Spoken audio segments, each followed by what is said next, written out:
In Tahrir Square, the hopes of the 2011 revolution are looking as threadbare as the abandoned tents. It's possible former President Mubarak, ousted after 18 days of protests here, will be released soon on remand. The square isn't the cockpit of Egyptian democracy anymore.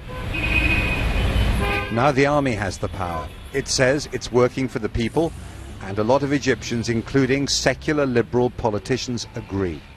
The confrontation now is between Egyptians, the Egyptian institutions, and a terrorist group. I think the price, unfortunately, is some blood. Huda and her children are paying part of that price. Her husband, Mohammed Kamal, a member of the Muslim Brotherhood, was one of hundreds killed when the security forces broke up their occupation of a Cairo district last week. My son asked me, what will we do after Dad's death? I replied that we will keep on protesting and we will continue what he started because he was on the right track. Mohammed Badir, the spiritual head of the Muslim Brotherhood, is the latest of its leaders to be arrested on local TV. Like all the Brotherhood's leaders, years in jail before the revolution didn't change his views. The uprising against the old regime in 2011 was supposed to give Egypt a new start.